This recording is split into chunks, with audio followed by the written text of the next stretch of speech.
up dive. Feel the vibe, get ready to ignite. Untold stories in the airways, flying through the night. Experience voices, tales so bold. Streaming live, the truth unfolds. Untold Radio Network, where secrets come alive. New episodes daily, the mysteries thrive. Great guests, super chat, it's a wild ride. Share and subscribe, join the side where truth can't hide. Aliens in the attic, UFOs in the sky. Cryptids lurking, oh my, oh my. Ghosts in the hallway, whispering your name. The paranormal, the unexplained. Become a VIP, get the inside scoop. Unlock the mysteries, be part of the group. Live streaming stories, they're talking to you. Super chats buzzing, join the crew. Untold Radio Network, where secrets come alive. New episodes daily, the mysteries thrive. Great guests, super chat, it's a wild ride. Share and subscribe, join the side where truth can hide. So if you've got the guts and you want to explore, tune into the Untold, it's what you're looking for. From aliens to ghosts and all that's unseen. Untold Radio Network, where the world's mysteries convene.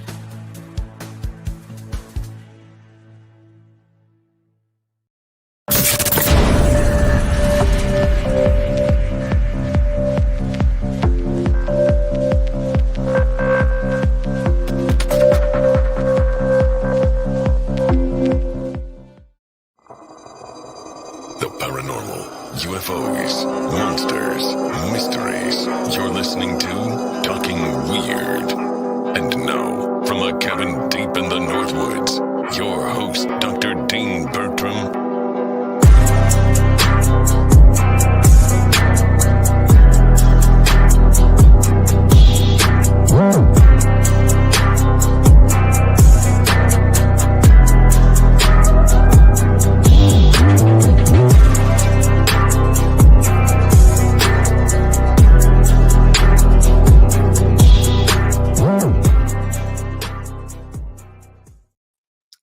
Greetings, all my fellow weirdos and weirdettes. Welcome to Talking Weird on the Untold Radio Network. I'm your host, Dean Bertram, and as always, I'm delighted that you'll be spending, hopefully, the next hour or so of your life with me, whether it's when we go out live on Thursday nights at 9 p.m. Central on YouTube and Facebook and X, or perhaps you're watching or listening to the show archived on one of those sites after our live broadcast date, or perhaps you're listening to the show, to the audio-only version, which, of course, drops on almost every podcast planet, or rather every podcast platform on the planet. Try saying that 3 times fast. If I seem a little bit flustered, I just made it to do this film. I was in the middle of a film project, which I think I got the shot I needed to get, and then I had to break down by myself the lights and the set and everything else and race into my little mini studio here. And I just got here in time, and I'm very glad I did, because I'm super excited about tonight's guest. He's a super fan of the paranormal and the world of the weird. You can catch him on his own show, Donny Cho Says Stuff. So I'm delighted to welcome back to Talking Weird my very good friend, Donny Cho. See you again. Man, it's great to see you. We last hung out a little when we were at Crossing Realms back in, was that September? That was late September. Good times. It was a good time. It was a wild time. Man, it was nice to meet all of, like, I got to meet you in person, Jason McLean, Tex, obviously, Bigfoot Michigan Rob, and a bunch of other people. Vincent Richardson, who's a regular watcher of the show, and he's been a guest as well before. So all these people I've known in this space for, years and years and years, to finally actually get to hang out. What an incredible experience that was. It was a hectic weekend. There was a lot of driving for a lot of people.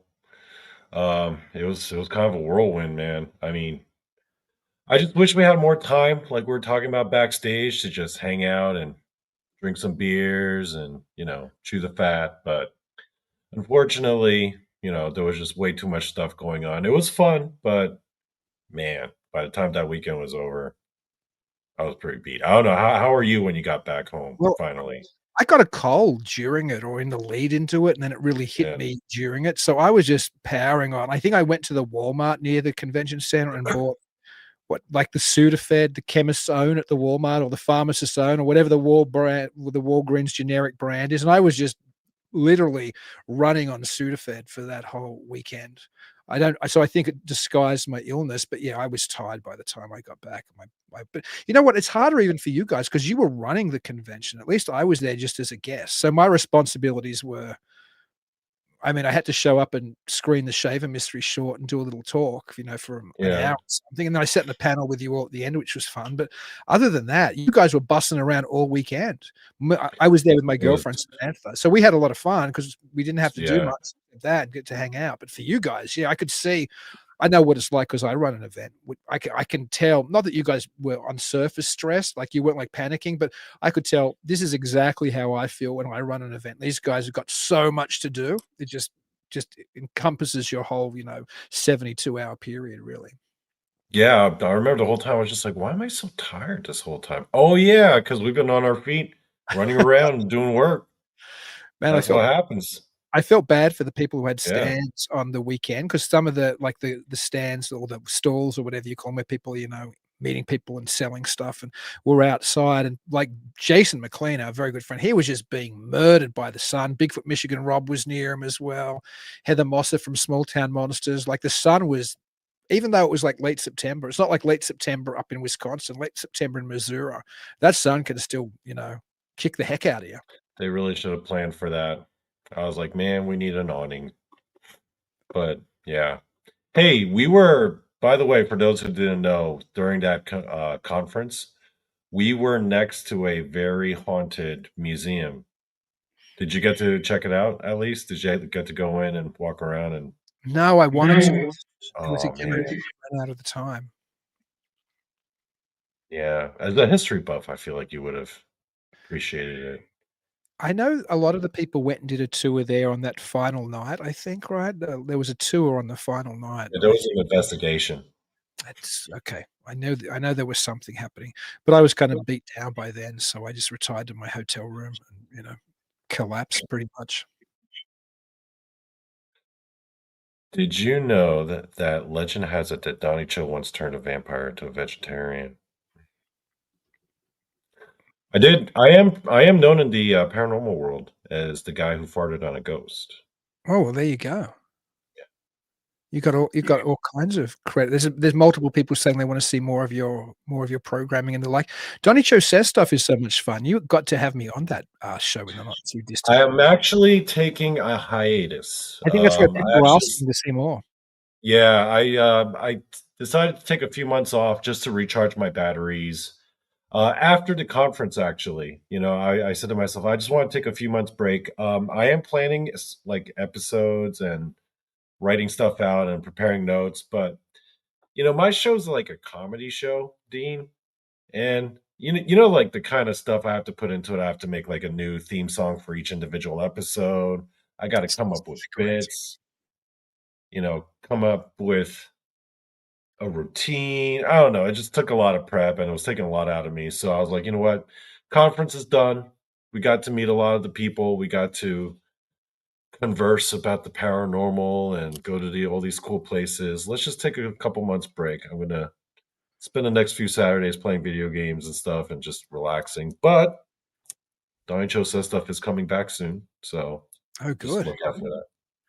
I was watching one of your episodes the other day, an old one, the one that all Bigfoots must die or Oh Bigfoot yeah, Kill All Bigfoots. all Yeah. Bigfoot, yeah, it's so funny. I'm sure you took some heat from that, even though there's clearly a comedy undertone to it. But you deliver quite often deadpan as well, so I'm sure People that the people people who were serious about that though. They're like, "No, you can't start an organization that's dedicated to the eradication of all Bigfoots. They deserve to live. They have just as much right to inhabit these woods as anybody else." And I was like, "Yo, this is a bit. This is a comedy show, guys." But some people were pretty serious about it. But yeah, well, I it's think fine. Keep doing that. I mean, there's a lot of people who are very serious about Sasquatch in the Bigfoot community, They and take it very seriously, don't they? well, I think because, and this isn't meaning to be offensive, but if you believe it is, as I don't, but if you believe that it's some undiscovered North American ape, or alternatively, you believe that it's somehow some just hairy hominid who's, even closer to man than, Yeah. a gorilla, then maybe you would be legitimately upset if somebody joked about gunning one down. I mean, I think even as you said in that bit, and I've said for a long time, is that if somebody was gonna shoot one, they already would have shot one. I mean, they've been Yeah. shot at multiple times. If you go back through the Bigfoot history and read from we had Eli Watson on the other day talking about, his new documentary, Siege of Ape Canyon, which is great. If you look at the Ape Canyon story, if you look at bunches of stories, particularly throughout the '70s, if you look at Stan Gordon's work, if you look at stuff that Lauren Coleman was doing with Jerome Clark back when they were kind of in the John Keel type ultra-terrestrial camp back in the day, the amount of stories recorded of people pulling the trigger on Bigfoot and no body being there afterwards. Like sometimes they literally evaporate in like a puff of smoke or fire, or sometimes they just swat at the bullets like King Kong swats at, the fighters, raining down on him at the top of the Empire State or the World Trade Towers, depending what version you're watching. The reality is there's been lots of documented accounts of people shooting at Bigfoot. And to me, that just indicates that, particularly when there's evidence that they've been hit, or they say we definitely hit him and there's no body, to me it suggests you're probably never going to get a body. So don't be upset when somebody else talks about going to shoot one, because let's be real. I mean, if they were going to shoot, there'd be a body dragged in from the woods Yeah. already. It hasn't happened. And that was the point of my bit, that episode, that particular episode where I started. It was called the Bigfoot Slayers of America. Like I was like starting a new organization or a new chapter or new branch in the paranormal community, the voice of that side that wants to eradicate all Bigfoot. The reason why I came up with that bit was because I would listen to these conversations people would have where it would be for like the entire show. They would have this, they would just talk about how we've got to respect their right to live. We can't shoot them. They're stewards of the forest. Like people would go on these rants about that. But all I'm here is I'm thinking over here, like, we can't even take a picture of them. The whole question of whether or not even we should kill them or let them live, that's a non-factor. That's completely moot at this point because we can't even find them, right? If we can't even produce a picture, I think the point at which we have to decide whether or not to kill them is very far away. So it's just kind of silly to debate. Like you shouldn't kill them. Okay, I guess I won't kill them. I guess I'll next time I come across a Bigfoot, I'll fight the temptation. Yeah, when you have that chance, it's perfectly within your, your scope. Yeah, I won't Yeah. pull the trigger. It is. I guess it is indicative again, though, of how passionate people are in the space about Bigfoot. We were going to talk a little bit about ghosts tonight. You suggested, and I thought, Yeah. what a great conversation that we could have. And Bigfoot isn't unrelated if all things are somehow unified in the Well, paranormal. But yeah. you were suggesting, and I think it's a good point. We could talk a little bit about what we think ghosts are, maybe. But Mhm.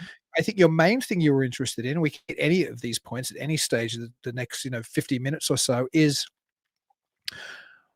what does it tell us, or what do our encounters with ghosts, or the stories we read about encounters of ghosts, how does that form our opinions of the afterlife? I think that was one of the kind of, how does it inform our philosophies and our thinking and our epistemologies and all of these kind of things, which I thought was a great topic. I don't know if I've seen that done often, or maybe ever on a paranormal show, to be honest.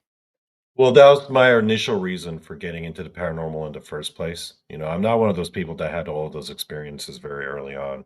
I actually found the whole paranormal topic probably late in life. And it wasn't some profound come to Jesus moment where I came face to face with some kind of paranormal entity.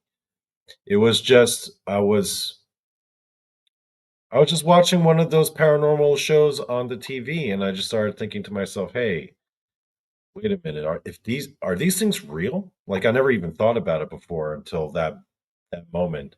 And then in thinking about that, my next question is, well, if ghosts are real, then what does that say about the afterlife? What does that tell us about what happens after we die. And that's, as human beings, as mortals, that's one of the most important questions we're faced with in our existence, right? That's why I find the topic of ghosts so fascinating, because it's the surprising thing for me that because of that, I go into the paranormal community and I feel like there are a lot of people who are involved in investigations or who get involved with these shows and listen to these conversations. But you don't really see that coming up very often. People saying, or people using that as a springboard to try to piece together what exactly does happen in the afterlife. Everyone's got their own different theories. You know, people have their different religious backgrounds and views.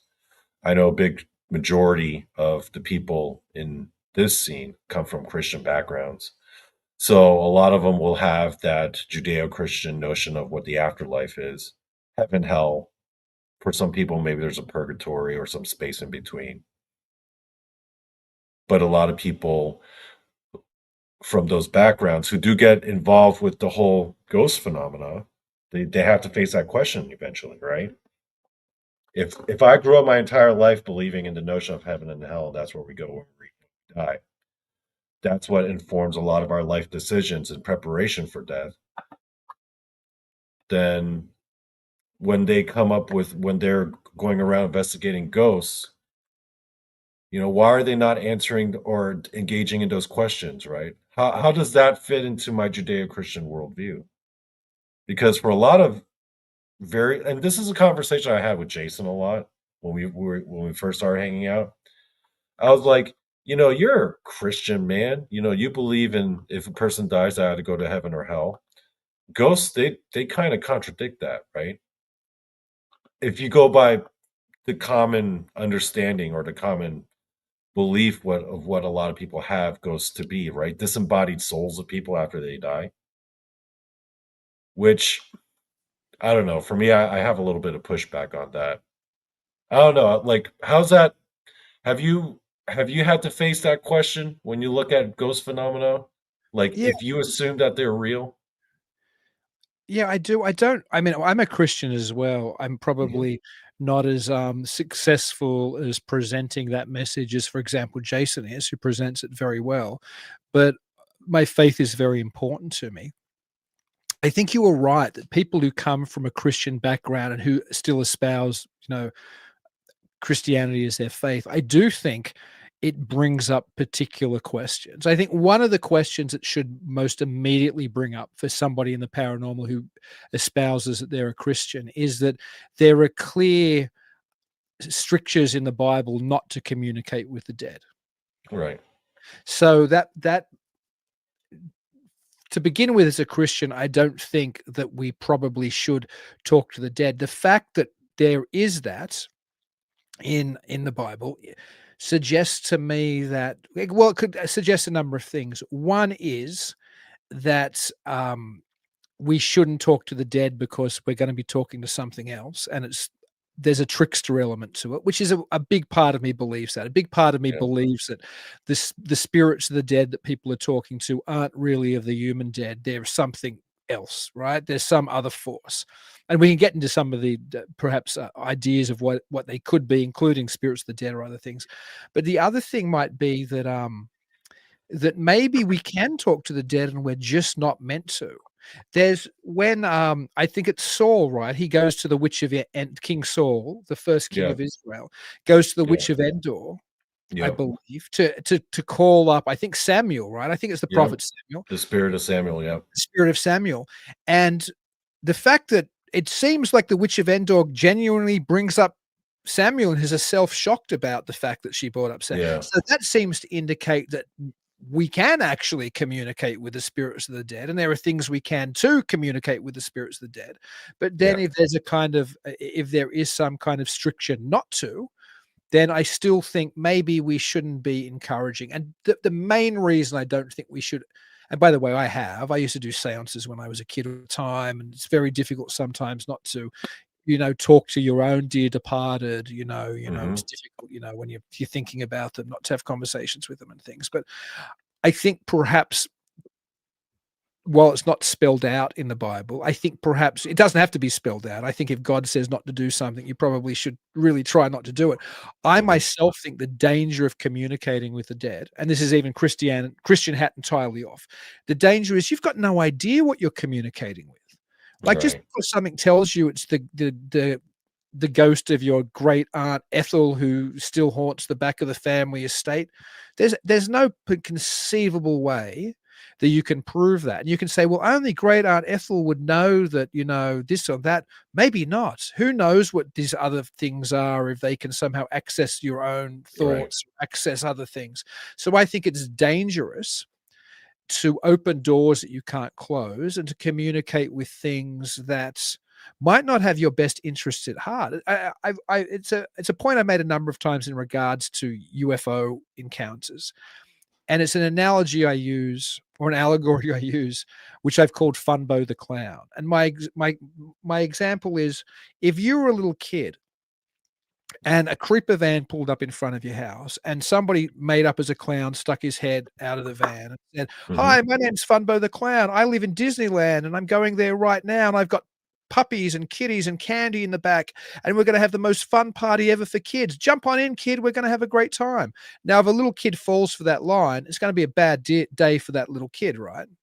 But I Mhm. think we as adults haven't been taught how to. We know not to. Now as an adult, we would tell a kid, don't listen to Funbo the Clown. It's some weird Right. pederast or pedophile who's planning to interfere with you, right? And you'll Mhm. probably end up dead or worse than dead. But as adults, particularly being raised in the kind of modern world we are, we're not given any.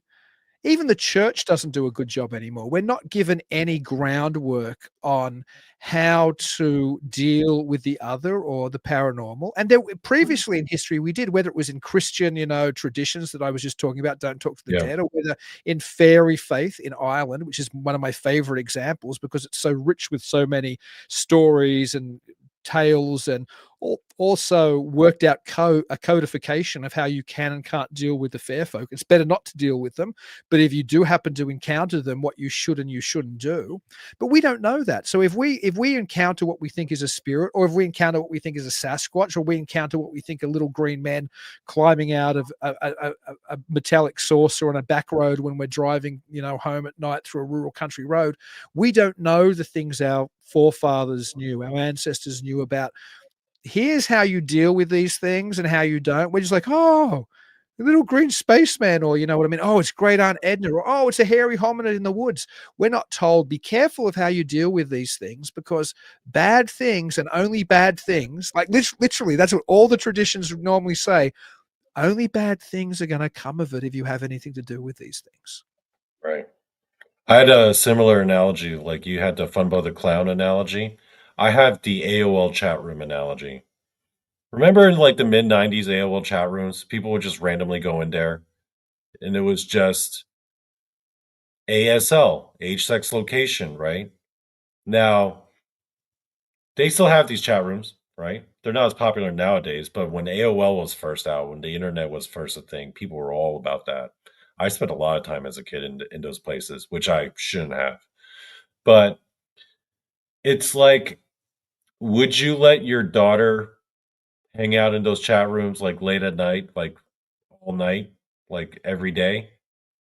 No, because obviously she's going to eventually come across people who are just ne'er do wells, right?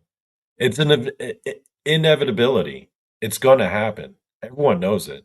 If you go into a random chat room and let's say you're a young girl and you go in there and say, "Hey, I'm a 12-year-old girl in such and such place. Hi everybody." You're going to get some creepos. It's going to happen. Everybody knows it. It's kind Right. of like with the paranormal. Yeah, you could go on a Ouija board and try to meet a cool spirit that'll engage you and answer some of your questions you have a good time with.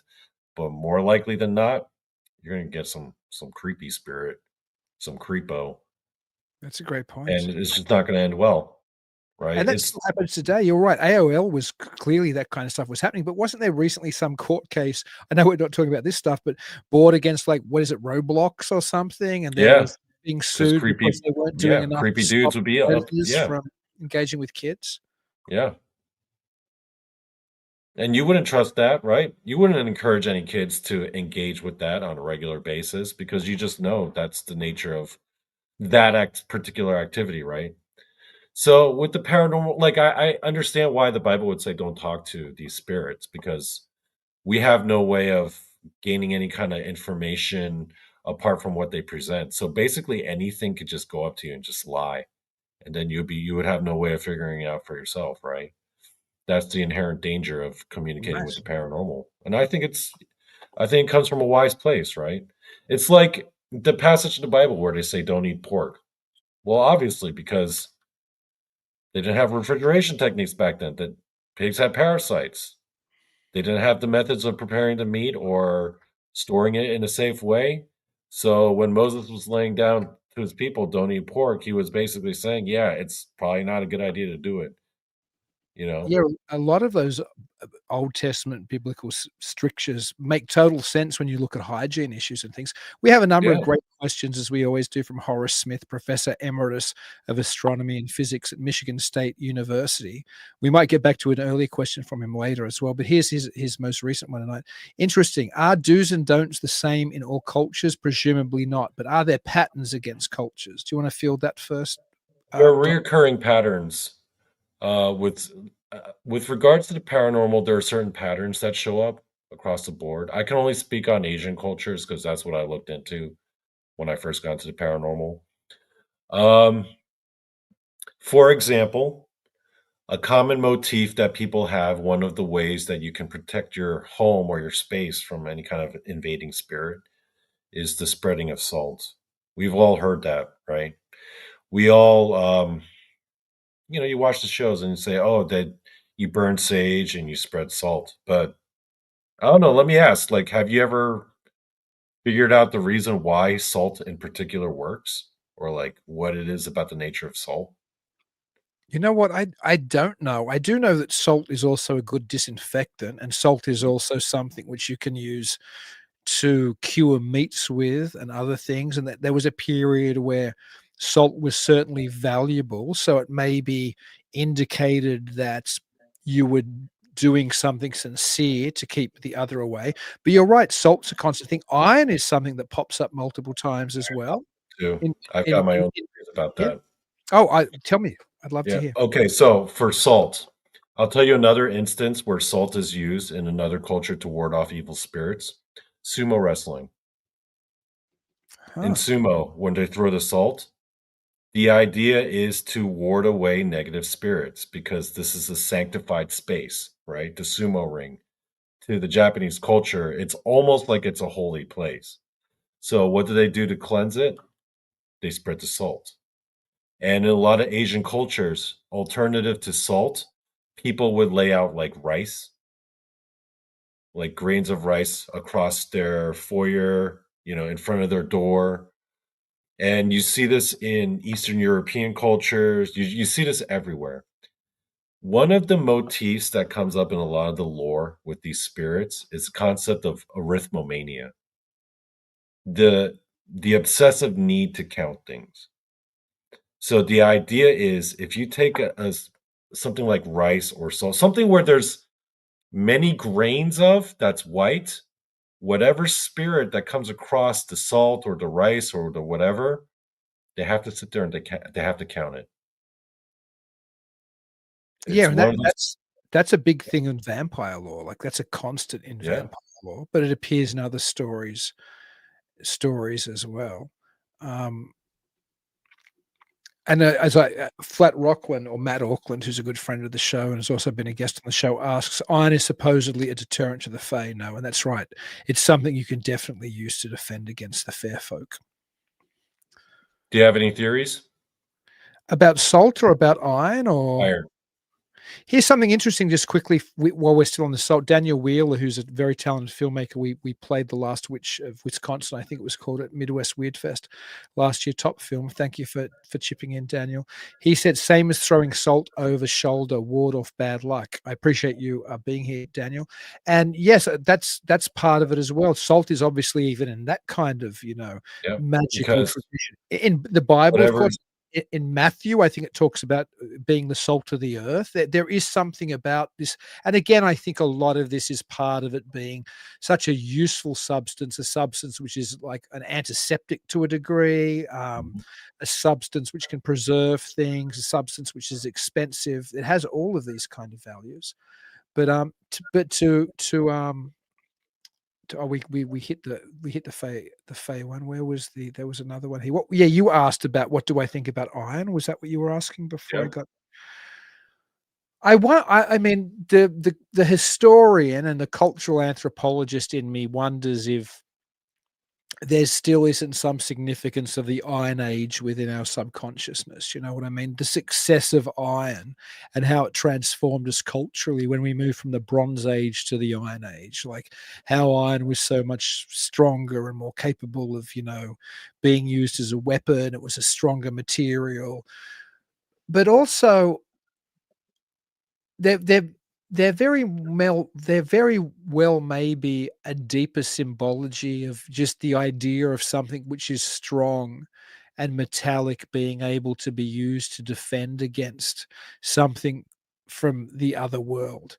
Interestingly, in Fey lore or I don't often use the term Fey because it's become so popularized, but in fairy faith or in when we talk about the good neighbors or the other crowd, there's anthropological ideas that there much of fairy faith comes from, and I don't know if I agree with this, but I'll posit it anyway because you asked, that there was a pre-Gaelic, pre-Celtic civilization when the Celts moved into Ireland and they were driven underground, as the legends say, the fairies were driven underground or they moved into the other world when they were, I don't know if they were beaten, but there was an impasse that came with the new invaders because they'd beaten previous invaders. Kind of Celtic Irish epistemology has this wave of different invasions, and one group beats another group, and one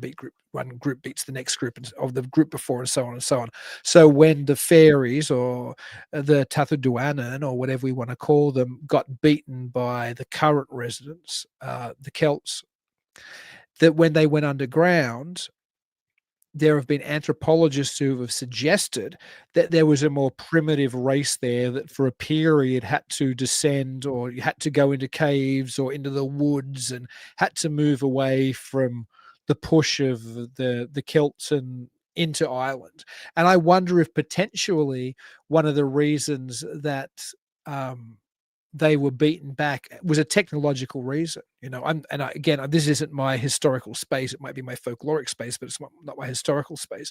But I wonder if there wasn't a difference in weaponry, and if some of those ideas of iron don't date to the age of the older residents of the older residents of Ireland, which became a Celtic land, and weren't unable to defend themselves from the current people who had better weaponry, better armor, so they fled. I mean, I'm just hypothesizing. This is my personal hypothesis why iron is significant. It's just me. I didn't read this anywhere. I came up with this on my own. I think the reason why iron has is significant amongst I mean for the paranormal or to these, I don't know, extra dimensional entities. It's that from an astrophysics perspective, iron is the substance of death, right? We know about what goes on in a star, right? It goes from basically a star is a fusion furnace, right? Where it's fusing, lower elements on the periodic table. It's kind of going up along the periodic table, fusing it, creating new elements. Those elements fuse together and it goes up until it hits the point of iron, at which point fusing it doesn't produce any new energy. And that's when a star starts to die. That's when, it starts to break down. And eventually you either have it go white dwarf or supernova. But iron is the point, right? It's the point at which the star starts to die. I don't know how exactly that interfaces with things like the Fae, but I think that aspect of iron is has got something to do with it. That's always been my working theory. Yeah, that's interesting. I mean, possibly. I think in a lot of these things, it's going to be so hard to pin down the real reason. I think I think the value is in hypothesizing like you did now, because I never heard that Yeah. theory. I'm glad that you can. Well, I, the you came question up. I ask myself is, why is iron always showing up? Well, what is the most unique aspect of iron that I can think of? And the one thing that makes it stick out amongst everything else in the periodic table is the fact that, stars can't they can't get anything out of it once they start fusing iron. That's it. That's when the star's starting to die. That's when it's going to run out. That's the turning point. That's the only major significant thing I can think of about iron, which I think leads it into somehow being having its properties with the paranormal. I mean, it's as good a theory as my kind of historically centric theory, because I'm a Yeah. historian. So that's the way I'm going to turn rather than look at those scientific elements. Who knows? I mean, I think it's a great theory. We were going to Gotta be ask these questions. sorry. Yeah. No, you go. Go ahead. You first. No, Oh, you no, go. no, go ahead. Please. You're the guest on. Oh, well, I mean, those are the kinds of questions that people I feel like don't ask when it comes to this phenomena, right? Like the reason why I wanted to bring up ghosts is because you and I, we've being involved in the paranormal and in general, you hear so many stories, so many encounters, right? I don't know how many ghost encounter stories you've heard, but between the two of us, it's probably thousands at this point, right? You and I have heard enough stories where we can start to extrapolate patterns. I feel like That's don't true. people don't do that. I think I agree. I think most people don't. I think people. I've always, as my poster on the wall above me here, says the enemy is belief. I photoshopped the classic X-Files Fox Mulder poster that every second person in the paranormal has, which says I want to believe, and I change it to the enemy is belief, just to remind me when I'm looking at these things that if you become too centered in a belief system, it becomes problematic. We had a comment and a question from Horace Smith again, and this is great because he's, again, I said he's a professor of physics and astronomy at Michigan State University. He says to you, very good astrophysics, Donny. This is when you were talking about iron. He said, it only works directly for massive stars, however. Iron does come to ground from meteorites. Might that play a role? That's an interesting point, Horace. I don't know your take on that, if it could have something to do with meteorites as well. I think so. I mean, I don't think, well, the meteorites are going to have a whole bunch of other stuff in there as well, right? I'm assuming. Well, Could be, that's yeah, that's true. could it be We have another part of the question mission from team? I'll hit you up with another question from JD Smooth 7419. Or could it be they are part of the Nephilim chain and they know how to kill each other? Nephilim questions, you got to direct those to Jason McLean. He is He's the the Nephilim guy. He's the Nephilim guy. We were going to talk. Let's roll back into ghosts and what they Mhm. might or might not be, particularly because we're currently talking about irons and salt and the like. So I think staying in this kind of mineral, point might be the great jumping off point for us, and that is something called stone tape theory. The term itself, actually, as most people in the paranormal, I don't even think are aware of, comes from a Nigel Neal BBC ghost story for Christmas, because the BBC in England used to do these wonderful ghost stories. And Nigel Neal's a guy who did Quatermass and the Pit and other Quatermass things, and pretty much influenced Doctor Who that came afterwards. But there's this, you can see it on YouTube, I think. There's this Christmas ghost story called The Stone Tape Theory. And it's about the idea that, I won't do the plot of the story, but the theory is, and it was launched first, I think, aggressively in this essentially science fiction paranormal show, is that memories from the past or experiences from the past can somehow be recorded in certain, I guess, mineral or rock or geophysical structures, and they go, particularly in, people often say limestone or granite or these various rock types, often around where we have a lot of high strangeness or a lot of hauntings or any of these things. But there's this idea that maybe these things are somehow these mineral materials somehow act like a, for lack of a better term, a tape recorder, hence stone tape theory, and they Right. record actions of the past. It's why often in England there might be at midnight the white Mhm. lady walks across the parapets of the tower. Now that's obviously a Right. cliche. But it's essentially that idea that maybe ghosts are repeating something where they're not any longer necessarily conscious, but something's recorded somebody's movements, particularly when they were based in crisis or based in extreme trauma in the past, and Right. replay this again and again and again, the same way you can put on an old record or an old CD or an old tape, an audio, magnetic tape and play it again, and you can hear the same sound again. Perhaps ghosts are just this. What's your take on that interpretation? I think because of the what I mentioned earlier, the patterns, right? Like you can kind of extrapolate patterns based off like all the ghost stories you hear. It kind of fits that mold, doesn't it? Because one of the things you do notice about ghost encounter stories is they seem very limited in the scope of like what they do or their activity. They, and this is one of the questions I've often asked about these ghost stories is why are they limited to, or why are they confined to just this one central location?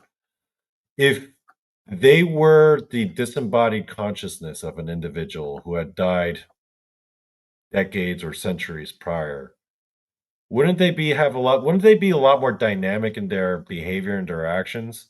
Right. But no, they seem to just be playing the certain like a certain set of actions, or they act out a specific moment in time or reenact a an emotional event, but they're very limited in the scope of what they do. Stone tape theory would kind of yeah, it kind of leans into that, right? Because you don't see a ghost that's 100% aware that it's dead and therefore it's in like the future from its point of view. It's yeah, I think I'm not saying I prescribe 100% to the stone tape theory, but I think as far as theories with regards to ghosts are concerned, I think it's as strong as any other theory there is. I think it's a lot stronger than the idea that they're just disembodied like consciousnesses Right. and that when we die, we're just our consciousness is just like a reduced form of itself. Yeah, I have problems with that idea of us being somehow locked within a space after we die as well. It just doesn't seem to me, ring true. And that's related perhaps in some ways, the ways people experience ghosts today is related to a question from Horace Smith again. Are the ghosts of old fiction, like M.R. James, etc., now replaced in people's minds by the ghosts of paranormal TV programs? And I guess in the older fiction of people like M.R. James, these things seem to be historical ghosts that seem to be locked in place and everything else.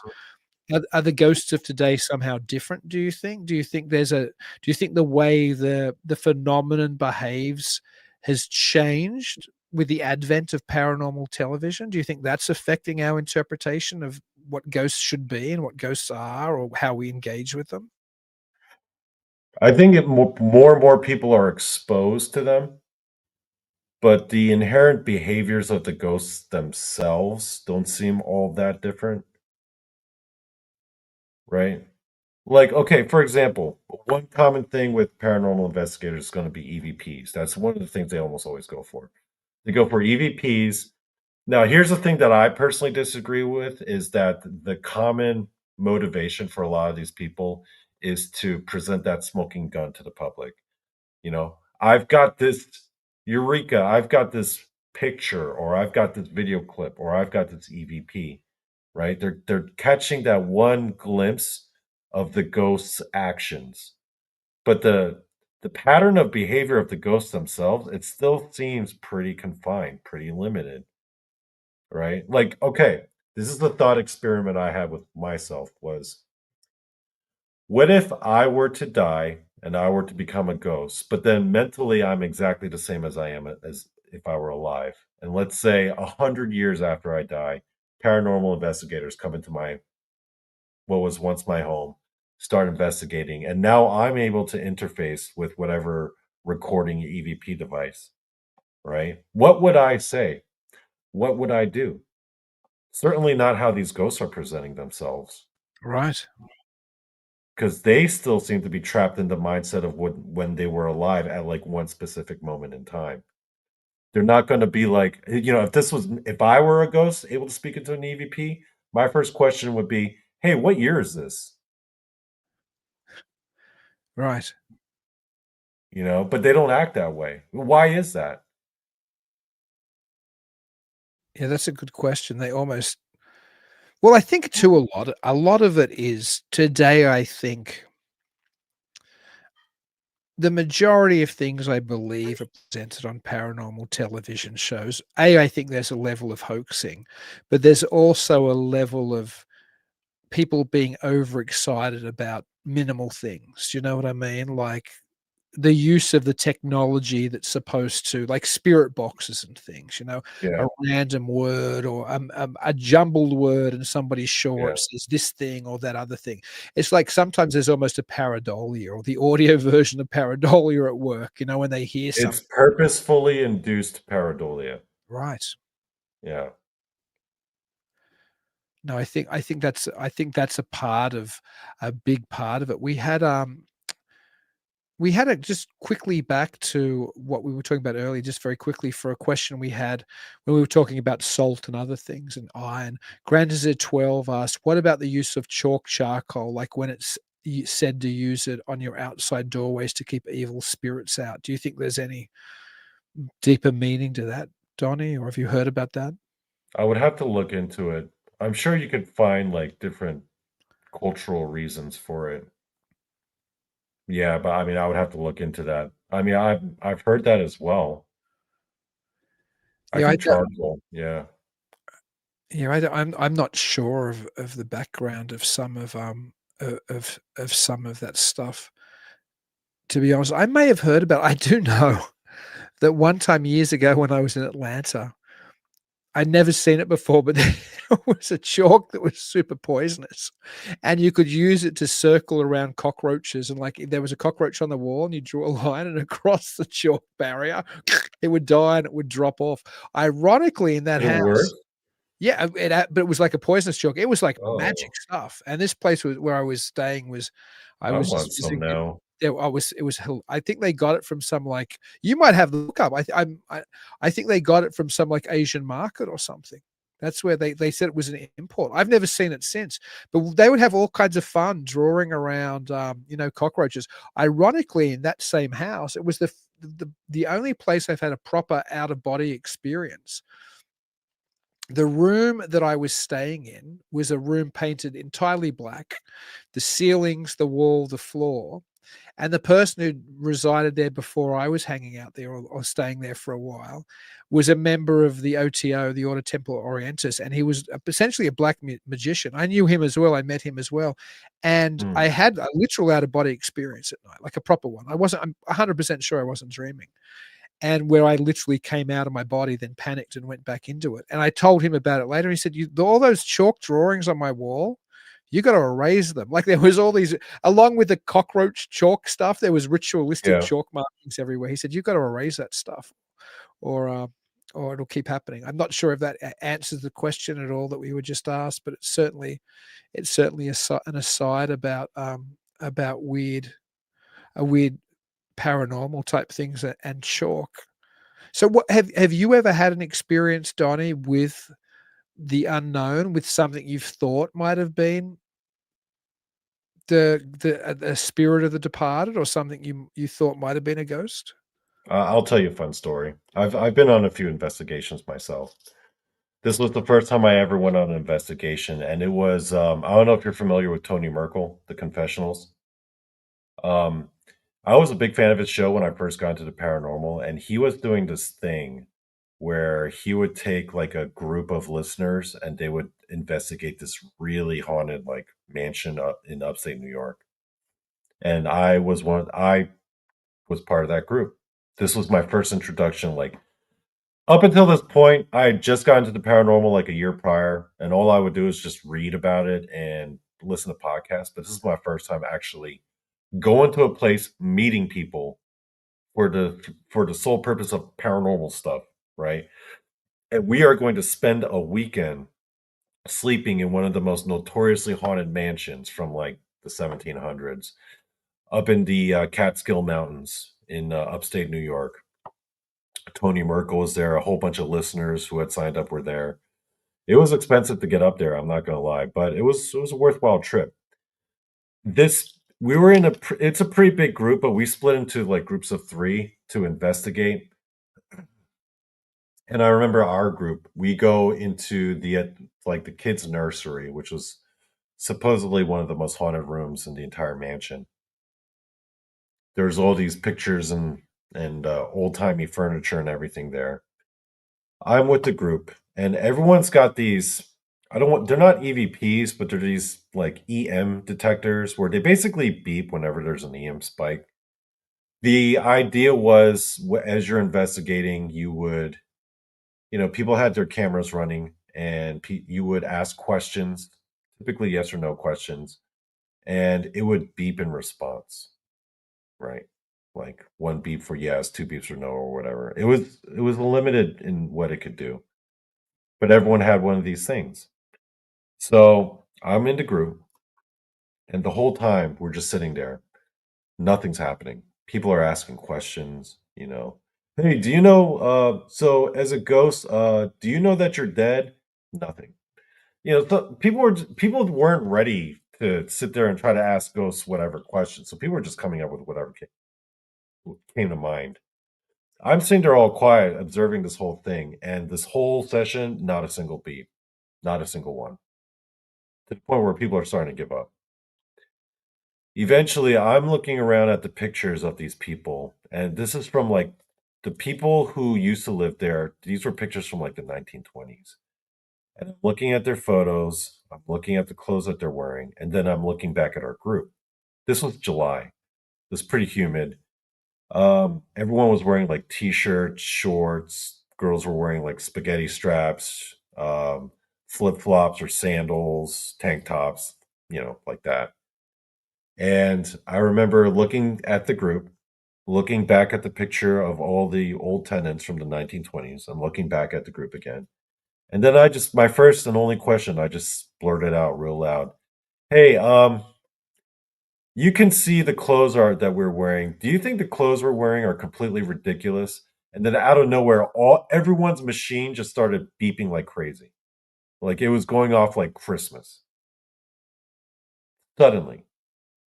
And this was after nearly an hour of people just sitting there asking questions to these spirits and not getting any response. And then as soon as I say, hey, um, the clothes that we're wearing now, you see our clothes. What do you think? They're pretty ridiculous, right? And it's just like beep, beep, beep. Like everyone's thing is beeping.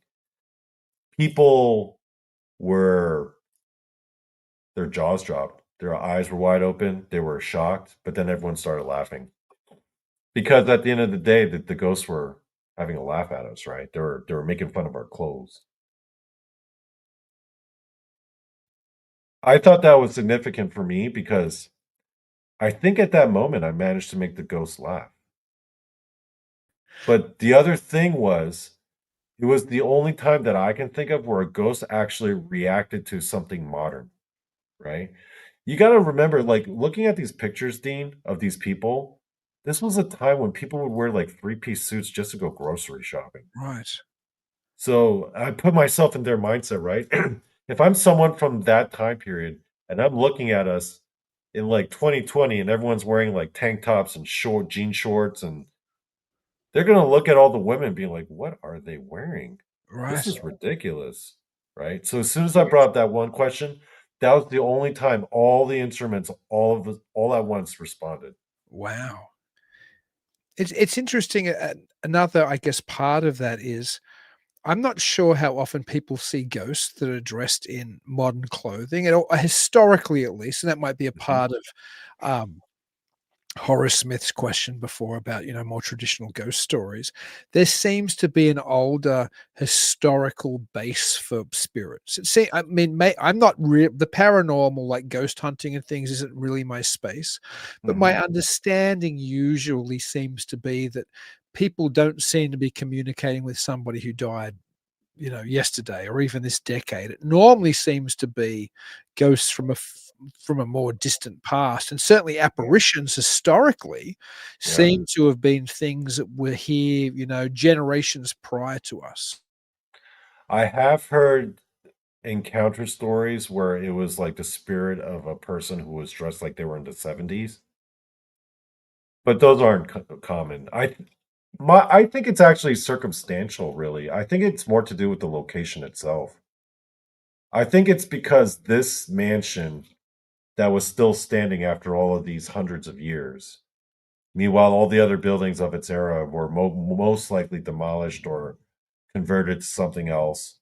But this mansion was the last one standing, and it had a personal, like a very deep personal history with the previous tenants and all that. I don't know. I think maybe you could see more modern ghosts if you go to the right location and under the right circumstances. It's just that maybe those locations are still being used actively, right? Or maybe it's because our lifestyles are so different that we don't have the same ties to a home in this modern age as people did back then. Because back then people grew up, lived, died in the same home. When you had a home back then, that was your home, right? Like people like us, we've moved around. You've moved different countries. We've moved, you know, I've lived in this house for about like 5 years. Before that, I was in North Carolina for 3 years. Within that time, I was in like two different apartments, right?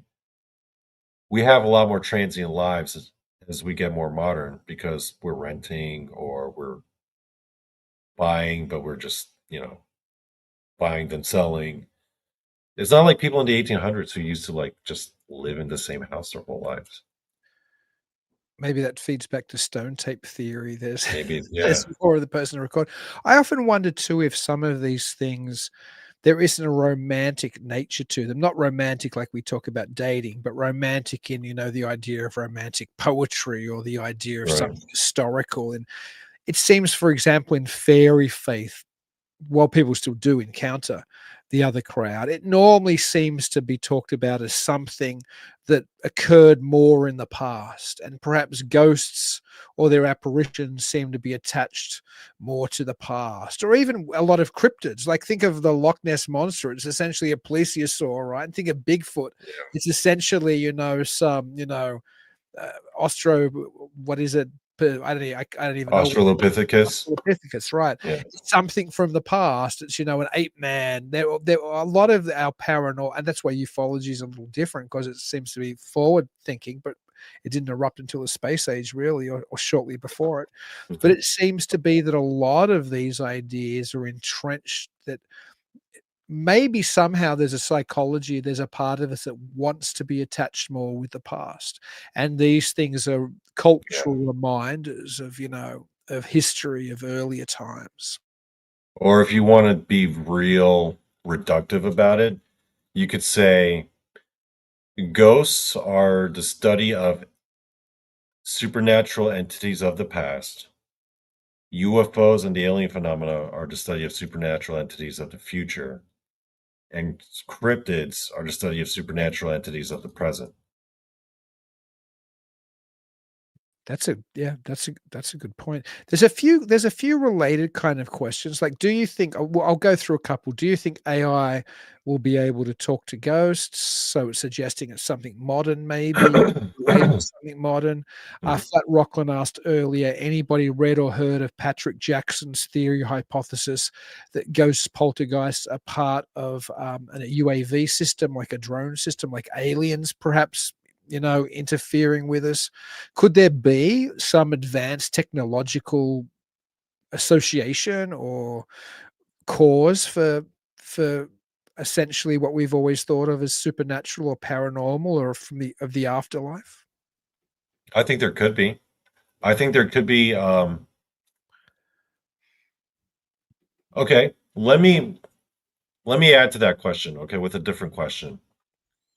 If if somehow science were to figure out, let's say we figure out like the unified theory of everything, we figure out, we answer all the questions to quantum physics or, you know, like the theory of gravity, whatever, right? We figured it all out. We figured out the deepest levels of reality to the point where we now can break down how scientifically how ghosts work. They're real, but we know like on how on a quantum physics level they actually work. If we ever got to that point, do you think it would be possible to create a device that you just bring it into like a haunted location or whatever and like just turn it on and just zap the ghosts right out of that building? Well, I saw Ghostbusters. There was that Yeah, there was that kind of like a Ghostbusters. Yeah, your idea of a technological solution to an ancient problem. I mean, maybe there would be that if these things are somehow part of the super spectrum or some type of yeah. energy, maybe there's a way to respond to them with an understanding and a harnessing of an equal energy, some opposite reactive force or something, which I mean, I don't know. Do you, but before we totally, we're winding down now, I guess, but what do you think ghosts, how do you think they've informed our idea of the afterlife?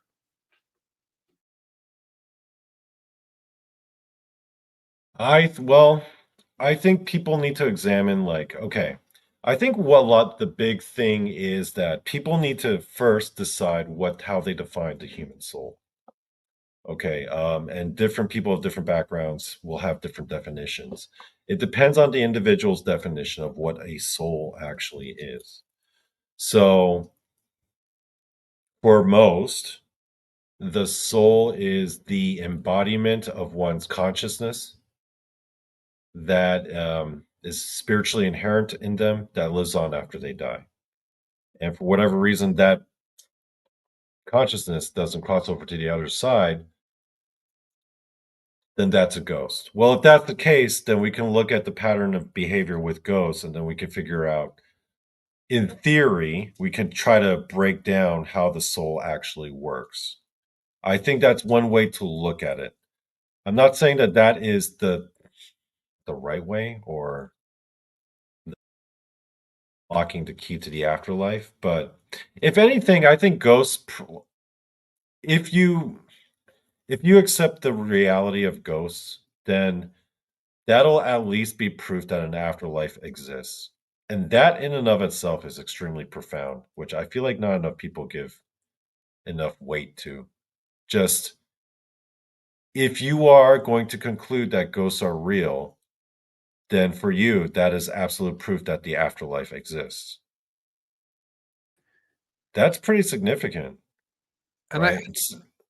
I think you're dead on. I think that's why spiritualism, for example, in America was Yeah, so popular post the Civil War here, when so many families on both sides of that conflict had yeah, lost brothers and fathers and uncles and sons, and they wanted to have some kind of reassurance that their loved ones had continued into another existence, into the afterlife, into another world. So there's a reassurance in it. And it's interesting because I th- I'm not saying my faith's ridiculously strong. I hope it's strong enough, but I think if you don't have a very cemented faith in the afterlife from a religion already, or you're doubting it, maybe the idea of ghosts or spirits or whatever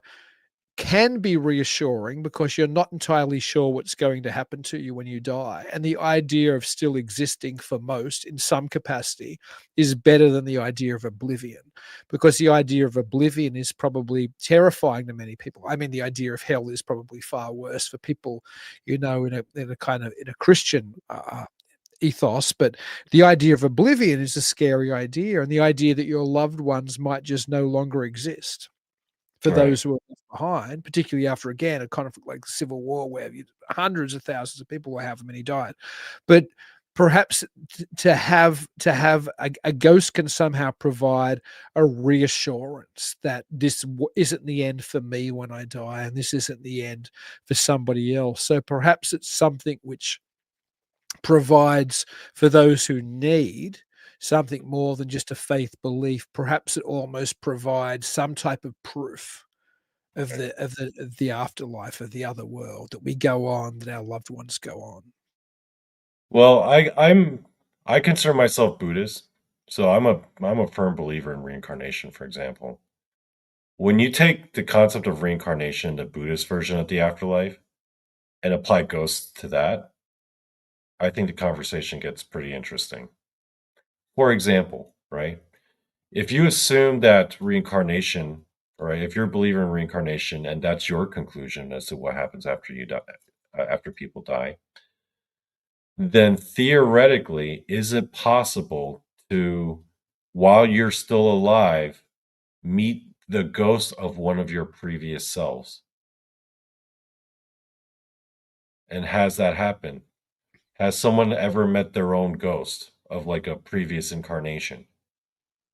Well, let me ask you, as a Buddhist then, and somebody who Mhm. believes in reincarnation, do you think ghosts do you think that's the case, or do you think ghosts are just spirits waiting to be reincarnated, or how do ghosts fit into your belief system?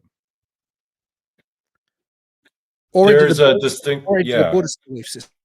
I think there's a distinction because they have a different definition of what constitutes the soul, right? Like there is that concept of the internal or the spiritually inherent embodiment of one's consciousness of oneself in this day and age. And then every incarnation is part of, I'm not going to use the word soul. I would rather use a common term used in New Age circles, the higher self, which from that point of view, the higher self is actually the amalgamation of all the incarnations, the sum total of all of their experiences, memories, emotions, personalities, right? So each of our incarnations, we're actually one tiny part of our higher self. And then that internalized consciousness in us, that's just exclusive to this particular incarnation at this point in time, right? So, meaning that you can have your higher self still going on, but then the ghost of the incarnation is still doing its thing here on earth. Fascinating. You know, one of the things that Edgar Casey talks about, I don't know how you think about him, but I used to read a lot of his stuff until until his organization hid everything behind a paywall. So that's Huh. why I can't quite cite my sources. But I remember reading a lot of his stuff, and you know, one of the things he mentioned was that from the only difference between this side of the veil and the other side of the veil is the concept of linear time. Imagine this reality minus linear time. We can't really do it. We can't wrap our brains around it because our brains are not geared towards that. But that is the essential difference between this side of the veil and the other side, the spirit world or whatever, right? So from that point of view, all of those incarnations from a reincarnation point of view, from their point of view, it's all happening at the same time. I think I read something once and believe me, I'm no Scientologist, I'm not somebody Yeah. who's into Dianetics, but I read something once from which was a Scientological thing or a Dianetics thing, and it made a lot of sense. There seemed to be some insight to it. The idea that we're only bound physically because we're bound temporally. Like I can right now imagine myself drinking out of my kitchen sink, but what takes me to get to my kitchen sink to turn on the tap and to take a glass of water is I have to get up, I have to walk down those stairs, I have to, get the glass out of the cupboard, I have to turn on the tap, I have to fill it, and then I have to drink it. But that is all because I'm physical. Mentally, I'm there already drinking that glass of water, like instantly. It's the physicality that stops me from being able to do it instantly. The same way I can be at last Christmas, or I can be at Christmases 20 years ago, or I can be at my high school prom or my high school formal, or, all of these things. The reason I can't be there instantly is because I'm physically bound. So the idea, what you were just talking about, the sense that somehow it's the physicality that traps us and doesn't let us experience everything all at once or go wherever we want to. There is something about that I think there's at least in a philosophical or in a thought experiment way, there's a fundamental truth to that. I think going back to observing the pattern of behavior with these ghost stories. See, one of the things I realized with the way these ghosts behave in these encounters is that they don't seem to be affected by the passage of time at all. It doesn't seem to matter to them at all, right? Because again, if you were to put yourself in the point of view of a ghost, right? Let's say you were to die and then you were a ghost and your spirit haunted a place for 100 years. And then 100 years later, a paranormal investigator comes up. Well, you've been sitting there in isolation for 100 years. So as soon as you see the first person, what are you going to do? You're going to flip out. You're going to be like, oh my God, right? Because it's essentially the same as being in solitary confinement for 100 years. You would go nuts. Your mind would be so completely different from what it was. But ghosts don't seem to be affected in that way, right? They're still at that moment of whatever their present is, regardless of the passage of time. That shows to me that from their point of view, this linear time doesn't seem to affect them at all. Right.